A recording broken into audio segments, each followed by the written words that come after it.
Hello, I'm Bob and welcome to our channel. Today, carrying on with my book long list sort of reviews, I recently finished reading After Sappho by Selby, Wynn, Schwartz, published by Beggar Press, who are a small independent press and who are just generally great. You know, they published Duck's New Report, they've published loads of other really great books. Just give them all the love they need. I'm waving around this copy, which isn't actually mine. This is a copy I'm about to give to another little booktuber out there who I will tag below, Anne Novella, who's wonderful, because I'll be soon on holiday in the Netherlands, probably at the time this video goes out actually, so enjoy, and I'll also then be in Belgium, which is where I'll give this to her. But the copy I have is this one, which is slightly harder to read from further away, at least from the front cover, but is a lovely one anyway. Anyway, I'm rambling. Let's go on to talking about this book, and I will be talking to some degree. I mean, spoilers aren't really a thing in this book because of the nature of it, because it is basically almost reads at times like sort of entries from sort of historical documents about various characters. But I'll sort of flag if there's anything that I think sort of needs to be known before it all begins. But this will be relatively, as a result, spoiler free.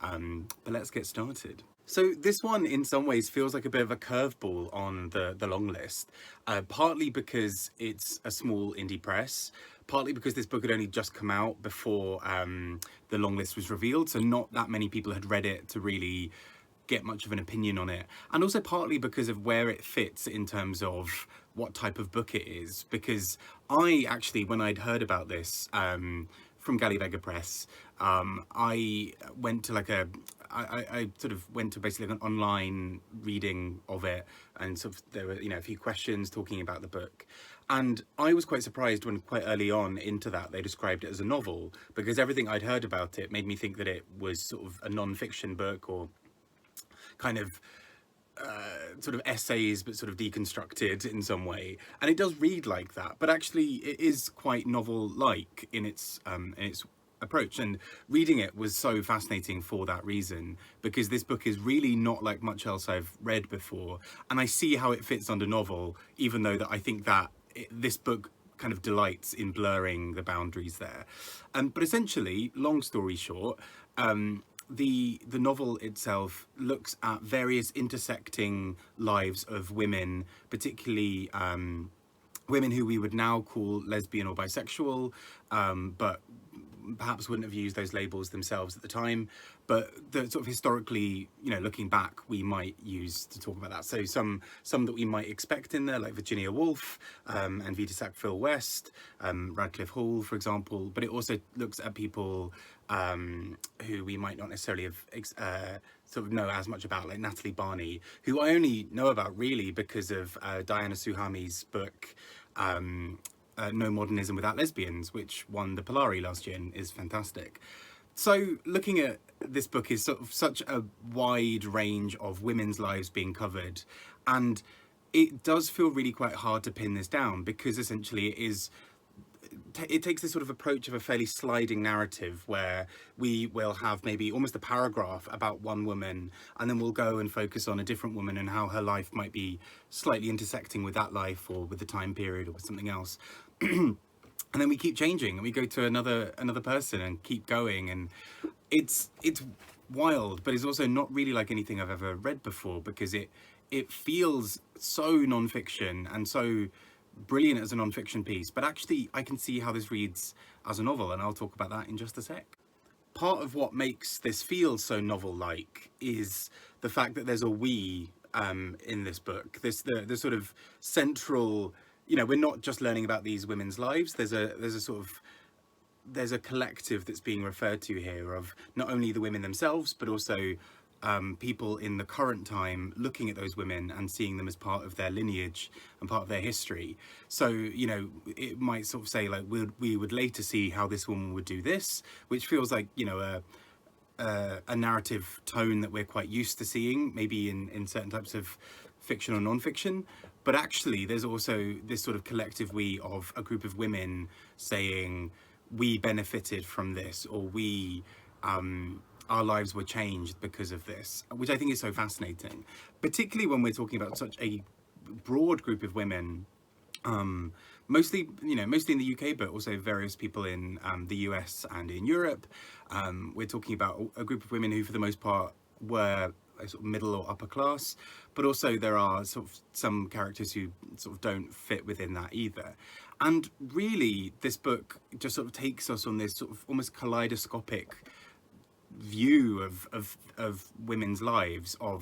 We see how they all intersect. We see the sort of this sort of almost distorted way of approaching history, because we're so used to history often being told in a very specific way, particularly through often the lives of men, and particularly looking at how those people shaped things and did these big heroic acts. And actually, many of these women live lives of quite quiet resistance. They are lives of women who sort of found their way of creating independence in a system that required them to be married. It talks about, for example, a fair few women who can't pass along property, particularly looking at women in Italy at the time. And so how women then kind of carried on their wealth to other people, and how they created essentially communes or sort of sets of society where women could live quite happily together, where queer women especially could live quite happily together. And there's something so poignant and beautiful about the way that's done. On a side note, in doing that, it really interrogates these sort of inner lives of women, particularly women writers who themselves were sort of digging deep into their psyche and challenging the norms of things around them. So we get kind of people like Virginia Woolf, who I mentioned, and obviously a little bit about her writing and about her as someone we now look back at as a queer woman, and how she sort of navigated various things.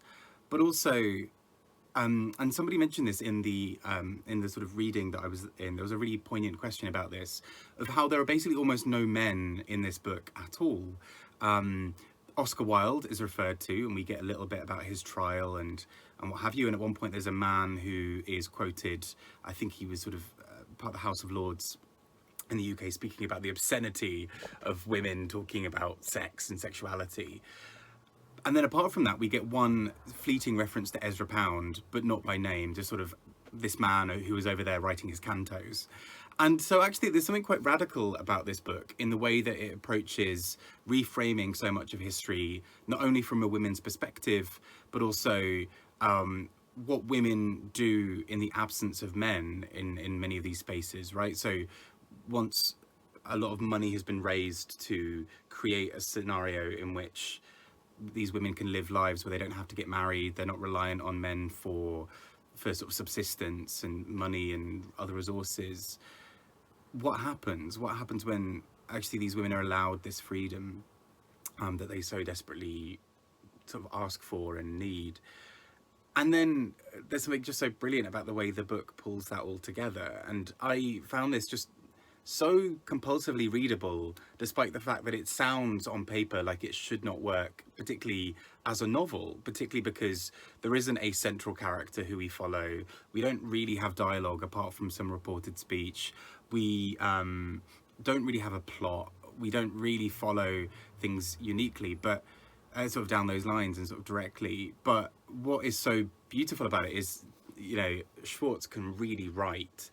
This just sort of is tied together. This sort of ambitious project is just sort of tied together by such gorgeous, fluid writing, where it basically almost feels like we're just sort of watching a camera sort of panning between these women's lives and sort of watching as they intersect. And the narrative voice almost takes a sort of back seat. We know that there's somebody telling this story. We know that somebody is reporting on where things have worked, or what will happen in the future, but actually we know very little else. And I think that's what's just so brilliant and powerful about this book. I just thought it was so deeply affecting and beautiful, and I'm so glad that this made the list, not only for Galley Beggar Press, who are amazing, but also just to give a bit of extra love to a book that is so unique and really pushes the boundaries of what a novel can be. Not always a perfect read for me, but I think overall I really enjoyed this, and I'd love to see it make the shortlist for the Booker, and just generally be a bit more loved by everybody. I think it's just a fantastic achievement of a book. Love to hear your thoughts. I've been Bob, talking about the Booker Prize 2022 and this long list. Take care and speak to you all soon. Bye bye.